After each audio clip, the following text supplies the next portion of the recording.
Avant de commencer, abonnez-vous à notre chaîne. Nous racontons des histoires pleines de mysticisme et de mystères qui vous font ressentir chaque détail.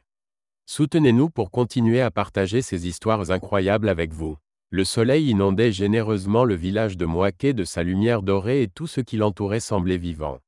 L'air était chargé de l'odeur des lys fraîchement coupés, des épices parfumées et de la fumée de bois qui s'échappait des rôtissoirs.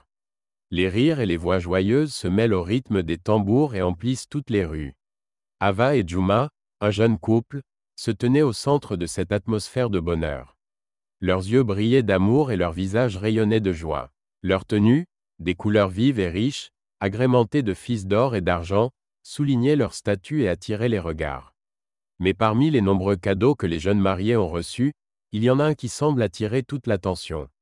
Il s'agissait d'un coffret ancien en ébène, dont la surface était décorée de motifs dorés qui scintillaient au soleil comme une flamme. À l'intérieur se trouvait une statuette de bronze représentant une femme aux bras écartés, couverte de symboles mystérieux. C'est un objet de famille, dit le vieil homme, dont le visage était criblé de rides profondes et dont les yeux étaient sombres et troublés. Qu'il vous porte chance. Ava sentit quelque chose trembler en elle lorsqu'elle toucha la boîte. Ses doigts brûlaient d'une froideur qui ne semblait pas provenir du bois, mais des profondeurs de quelque chose d'ancien. La boîte prit sa place d'honneur dans le salon. Ava la plaça sur une étagère afin que sa forme gracieuse et son éclat ornent la maison. Mais dès le lendemain, des choses étranges commencèrent à se produire dans la maison. L'air à l'intérieur de la maison changea. Il n'était plus léger et frais comme auparavant. Il semblait maintenant épais, riche de l'odeur du vieux métal et de la terre humide qui semblait avoir commencé à s'infiltrer à travers les murs. Lorsque Juma passait devant la boîte, il pouvait sentir une brise froide, même si toutes les fenêtres étaient fermées. « Ava, je crois qu'il y a quelque chose qui ne va pas avec cette chose, » dit-il un soir, mais Ava le repoussa, essayant d'ignorer le malaise grandissant. La nuit, le silence devint trop dense et la maison sembla se figer, dans l'attente de quelque chose. Quelques jours plus tard, Juma est rentré à la maison avec un bras bandé et un air fatigué sur le visage. « Que s'est-il passé » demanda Ava en lui touchant l'épaule avec inquiétude. « Je suis tombé dans l'escalier, » répond-il en serrant les dents. « Mais c'était solide, je ne comprends pas comment c'est arrivé. » Le soir même, Ava remarque d'étranges traces de pas sur le sol du salon, qui mènent directement à la boîte. On aurait dit des empreintes de pieds nus, mais elles étaient à peine visibles, comme si quelqu'un avait marché puis disparu. « Juma, tu as vu ça » demande-t-elle en montrant les traces de pas. « C'est ton imagination » marmonne-t-il, mais son regard glisse involontairement vers la boîte. Leurs inquiétudes se sont accrues lorsque la maison s'est mise à bruisser. La nuit, ils furent réveillés par de faibles chuchotements qui semblaient si proches qu'un frisson leur parcourut l'échine. Une nuit, alors qu'un épais brouillard enveloppait le village, Ava se réveilla en entendant un bruit étrange, comme si quelqu'un marchait lentement sur le parquet. Son cœur battit plus vite et elle sortit prudemment de sa chambre.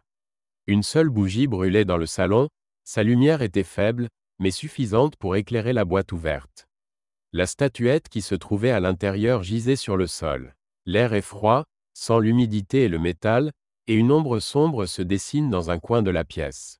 « Qui est là » La voix d'Ava tremblait et ses mains se serrèrent en poing.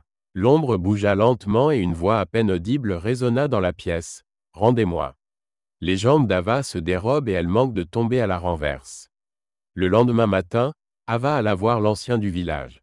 Son regard s'assombrit lorsqu'elle lui raconta ce qui s'était passé. « Cette boîte appartenait à un chaman, » dit-il, la voix aussi étouffée que le battement d'un tambour. Elle servait à invoquer les esprits. Si elle est transmise, son pouvoir l'est aussi. Mais que faire ? Sa voix était pleine de désespoir. Il faut le rendre à celui qui te l'a donné. Sinon, il vous détruira.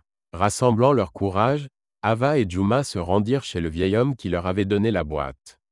Lorsqu'ils arrivèrent chez lui, ils furent accueillis par un air parfumé d'herbe et de fumée. Le vieil homme ouvrit la porte et les regarda comme s'il les attendait depuis longtemps. « Vous êtes venus la rendre » dit-il calmement en tendant les mains. Lorsqu'il prit la boîte, ses motifs dorés commencèrent à s'estomper et la statuette qu'elle contenait se réchauffa lentement, émettant une faible lumière rouge. « Elle ne te fera plus de mal, » dit le vieil homme, la voix pleine de mystère. Lorsqu'Ava et Juma rentrèrent chez eux, tout avait changé.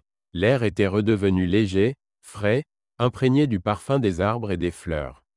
Les ombres dans les coins disparurent et la maison fut remplie d'une lumière chaude. Depuis ce jour, ils n'ont plus jamais accepté de cadeau sans en connaître l'histoire. Que feriez-vous si vous receviez un tel cadeau? Écrivez dans les commentaires et partagez vos réflexions. N'oubliez pas de vous abonner à notre chaîne pour découvrir d'autres histoires qui vous feront froid dans le dos.